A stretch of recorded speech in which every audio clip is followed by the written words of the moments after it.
माननीय श्री विवेक के तनखा।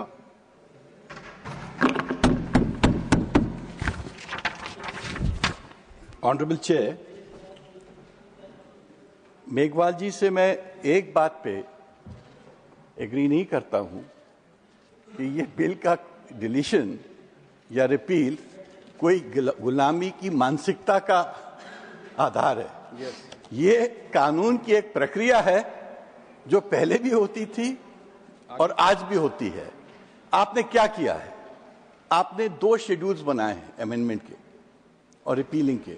शेड्यूल 1 में आपने कुछ इनैक्टमेंट्स जो प्रासंगिक नहीं हैं उनको रिपील किया और कुछ अमेंडमेंट एक्ट्स जो मेन एक्ट्स में इनकॉर्पोरेट हो चुके हैं उनको रिपील किया है, मगर इनका जो पूरा जो आशय है मेन एक्ट में मौजूद है। तो ये आपने खाली एक पेपर वर्क किया है।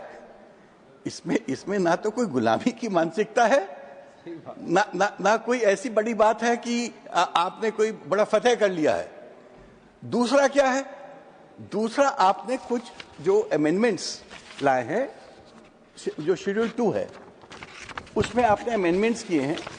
तो मैं while we have nothing against these bills because ये तो एक टेक्निकल फॉर्मेलिटी है, बट मैं कुछ चीजें फ्लैग करना चाहता हूं। अब शेड्यूल 2 में आइए। शेड्यूल 2 में आपने क्या किया है? जनरल क्लॉजेज एक्ट और सीपीसी को अमेंड किया है। क्यों किया आपने अमेंड? आपका कहना है पुराने जमाने में से बहुत समय से रजिस्टर्ड पोस्ट से कोर्ट की सर्विसेज हुआ करती थी। कोई हमने कोर्ट में केस लगाया, उन्होंने कहा म्यूनिसिपैलिटी को आप इमीडिएटली सर्विस करिए, तब हम कल सुनेंगे। या ऐसी कई प्राथमिकताएं होती, कोर्ट कहती तुरंत सर्विस करिए। तो पहले रजिस्टर्ड पोस्ट से भेजी जाती थी या मजकूरी जाता था, मगर अब आपने कह दिया इसको हम स्पीड पोस्ट से कर देंगे, क्योंकि अब पोस्टल डिपार्टमेंट ने रजिस्टर्ड पोस्ट और स्पीड पोस्ट को मर्ज कर दिया है। बट द प्रॉब्लम आप नहीं समझ पा रहे हैं, क्योंकि प्रॉब्लम क्या है? Impact assessment of an amendment अपन नहीं करते हैं। इसका इंपैक्ट क्या है?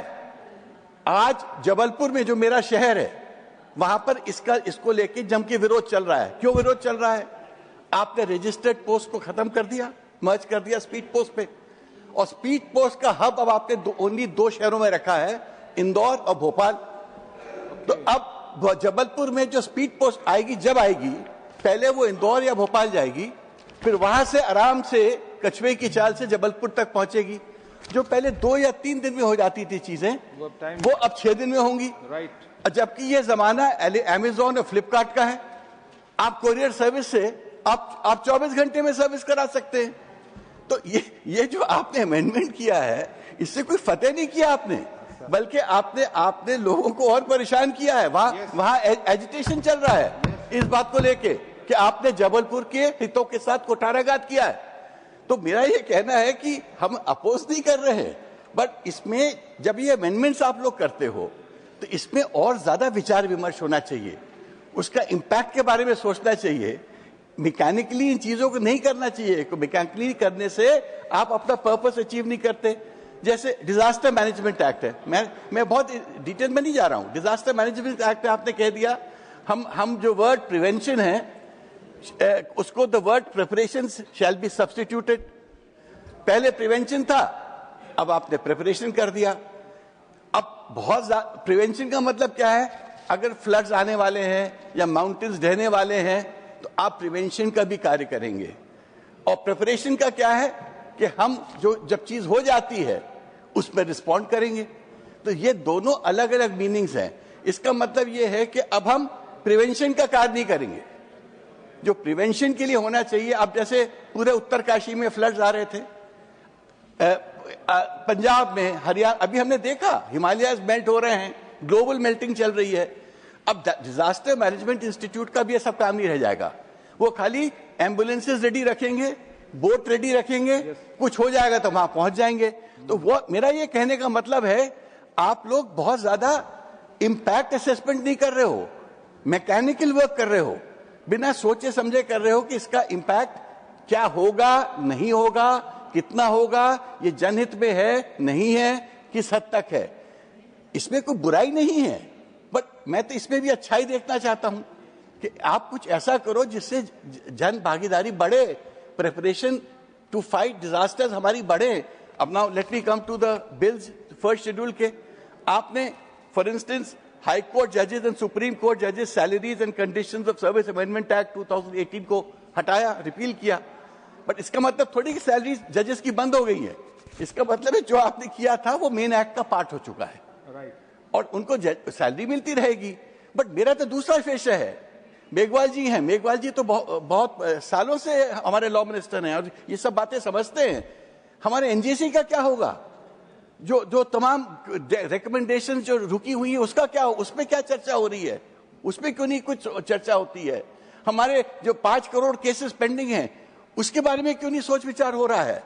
जो रिकमेंडेशंस हाई कोर्ट और सुप्रीम कोर्ट से जाते हैं, या तो पहले उसमें वीटो लग जाता है। वीटो इसलिए लगता है कि आप हमारे आइडियोलॉजी के नहीं हो या आप हमारे विचारधारा के नहीं हो।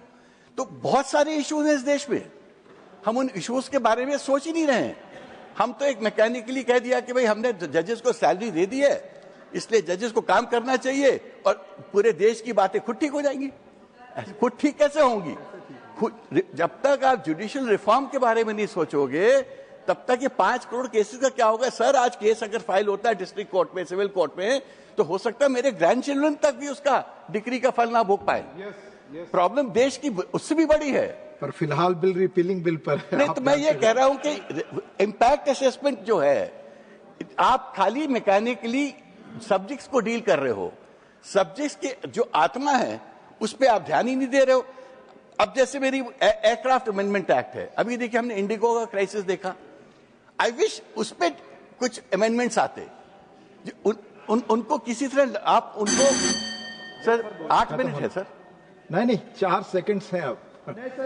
4 सेकंड्स, 2 मिनट। प्लीज कंक्लूड, क्योंकि अच्छा, 1 घंटे के मेरा कहने का मतलब है, what I am trying to say and में सर ये कहना चाह रहा हूं कि आप जो फेयर्स बढ़ जाते थे, ओवरनाइट फेयर्स ऊपर पहुंच गए, पब्लिक परेशान होती है, हलाकत हो रही है। तो आपने मेरा मेघवाल जी, माननीय सुभाष बारला, नहीं सर, जो समय आप लोगों ने तय किया है मैं उसी के तहत जाऊंगा। प्लीज नहीं, ऑलरेडी 25 सेकेंड। प्लीज धन्यवाद महोदय। कंक्लूड।